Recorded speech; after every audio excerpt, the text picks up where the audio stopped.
اعوذ باللہ من الشیطان الرجیم بسم اللہ الرحمن الرحیم۔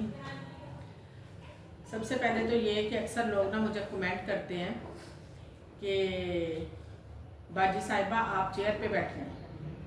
پہلی بات تو یہ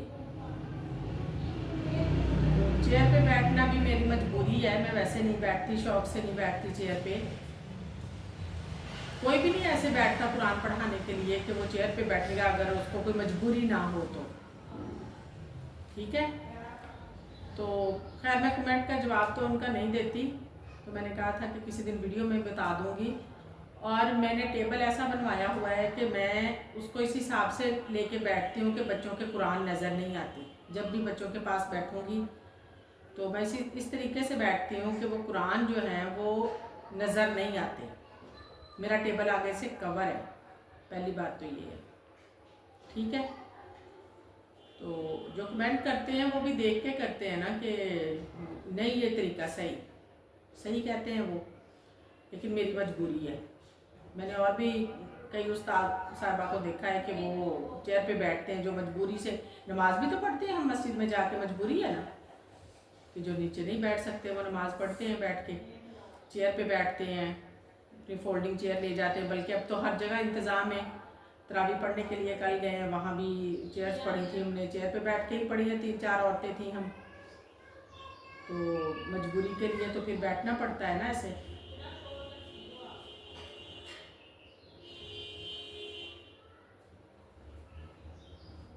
ویسے ہمیں کوشش تو کرنی چاہیے کہ اگر نیچے بیٹھ سکیں تو نیچے ہی بیٹھیں۔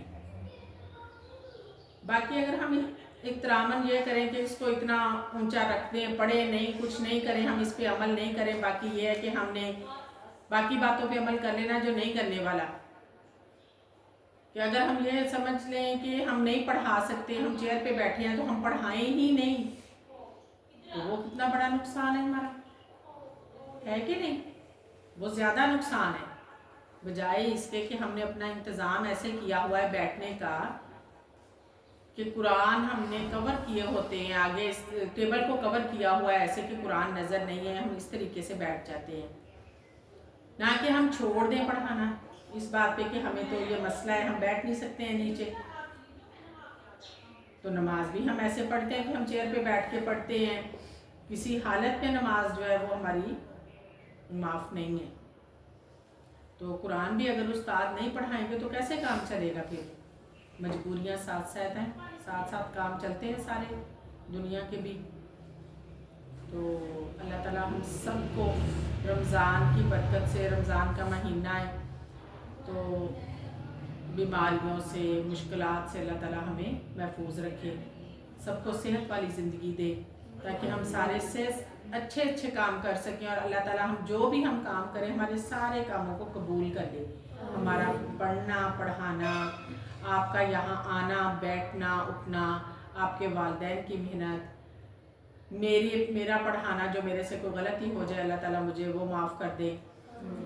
کوشش کرتی ہوں کہ اچھے طریقے سے سنوں آپ لوگوں کا، ہمیشہ سے یہی کوشش کی ہے کہ کوئی مسٹیک نہ رہے، پھر بھی اگر کوئی رہ جائے تو اللہ تعالیٰ ہمیں معاف کر دے۔